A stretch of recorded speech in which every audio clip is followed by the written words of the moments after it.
Welcome to DigitalK.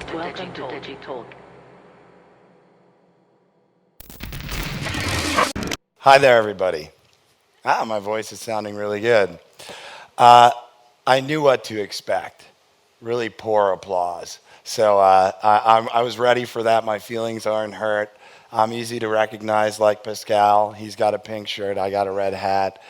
You've heard a lot of business stuff today, and I think that's great. I learned something from Pascal. I learned something from Marvin. Uh, I'm going to take a little different approach. I know it's midday on a Friday. Some of you were out late last night, and I'm going to be talking about purpose. And I thought a lot about how to talk to purpose with you here in this slot, following a lot of business. And we're going to tell a story. But first, before we tell the story of purpose, I want to talk a little bit about my own purpose. So I'm 47 years old. It hasn't been the easiest journey to get where I am, but I've also been very lucky in many ways. So I would say that I fully understood my purpose about 10 years ago when I started working on the business that I'm running now called the Founder Institute. And I had hints of my purpose along the way. And it was really a story that got me there. So my purpose is to help awaken and inspire change across humanity so that we can create a bright future of light and love. And some of you may know me as being tough at times with founders, and I was even interviewed earlier about being tough with founders. And sometimes a message of light and love doesn't come off sounding like a message of light and love, but it comes from light and love. So, but that's not really the story I want to tell you. The story I want to tell you is a bigger story, a more important story, and it's really a story that I want you to hear, and more importantly, I want you to feel. Because you can't know your purpose unless you're following your heart. Your mind can't logic you into purpose. And I have a belief that everyone has a soul or something that drives them through the world. And beneath that comes their heart, which helps them make decisions based on that core of their soul.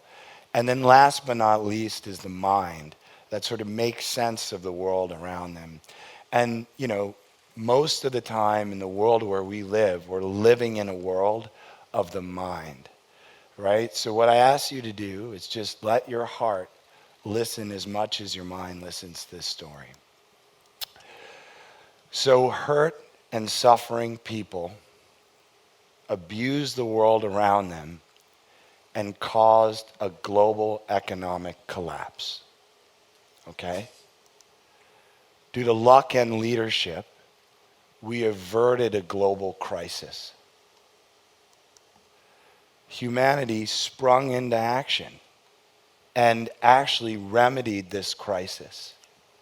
Motivated entrepreneurs in this room and beyond took action to reinvent every facet of our world, everything that was broken.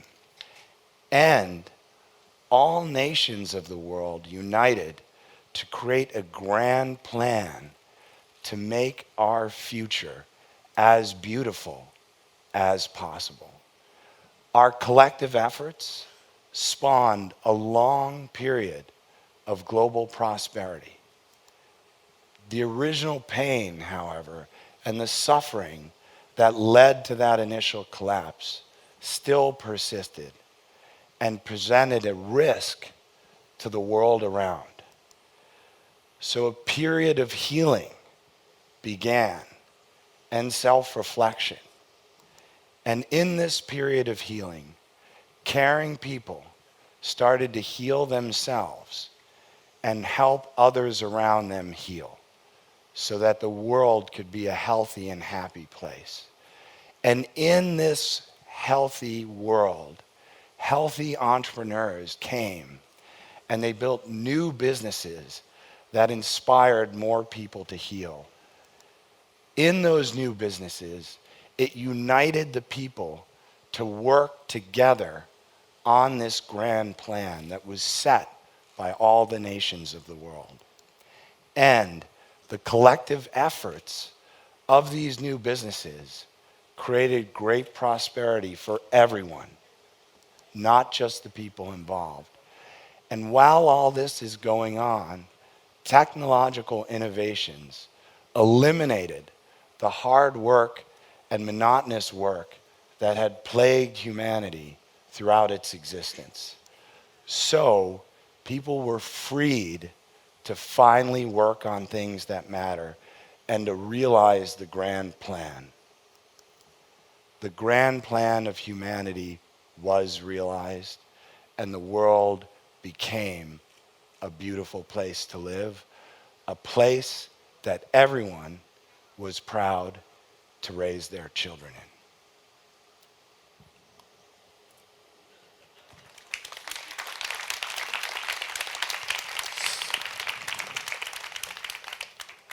That's our story, literally.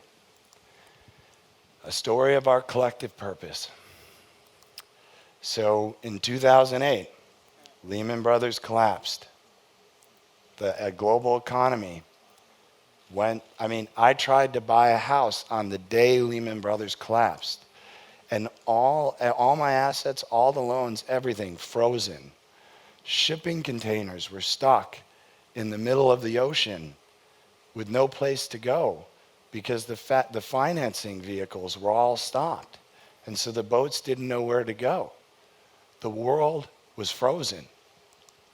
And Obama and Bernanke and others put together a plan to bail out banks with billions and billions of dollars that they printed that there was no roadmap for. No one knew what they were doing.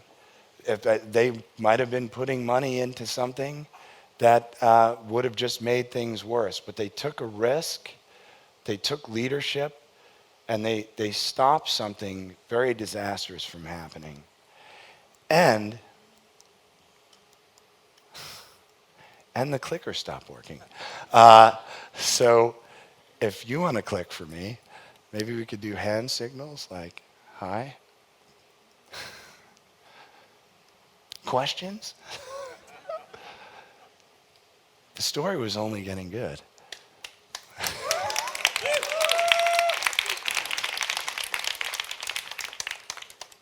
I'm not kidding, the clicker isn't working. It's not a humor thing. Okay, well, I don't need the clicker or the slides. They're just a prop. So should I continue? Okay, there we go. Whoa, you went a little far. It's working again.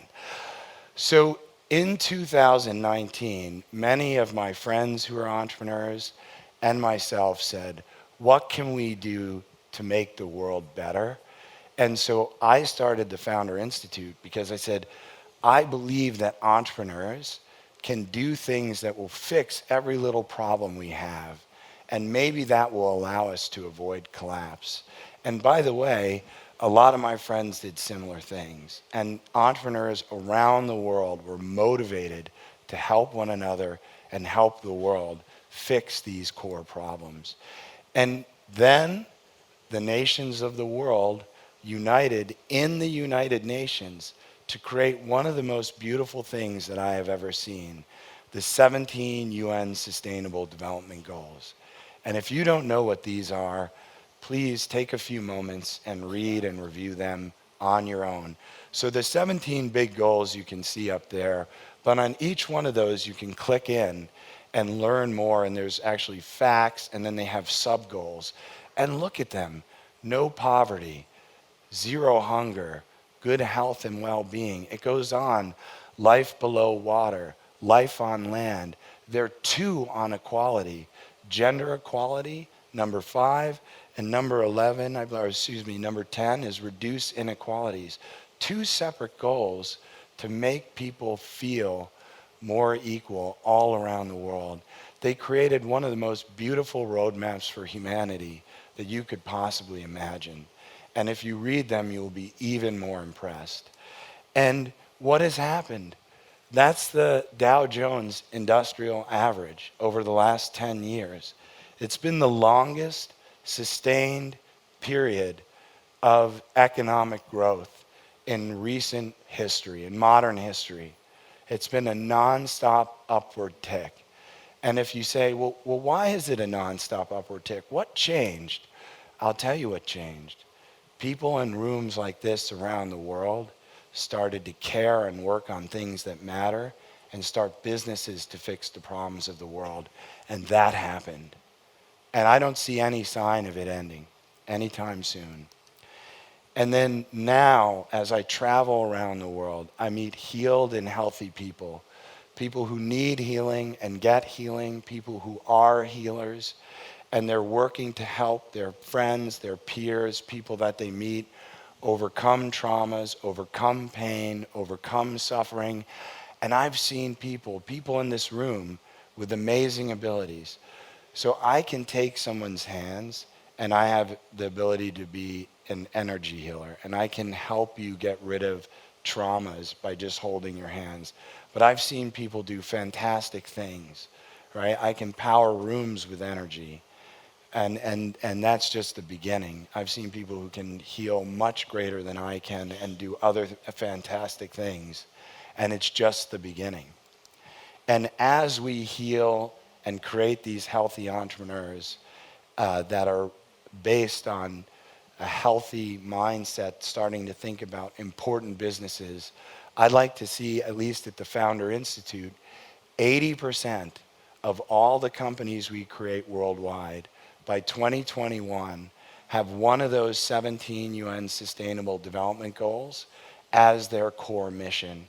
And I believe in 2021 we should be creating 3,000 to 4,000 businesses a year. And those businesses will be large because those goals are large. And so by 2025, I believe that the mass of humanity, if not all of humanity, and my ambition is all of humanity, will be healed. And maybe I can talk to you as what I see healing to be. So for me, healing is number one, that you break the trauma loops that govern your life.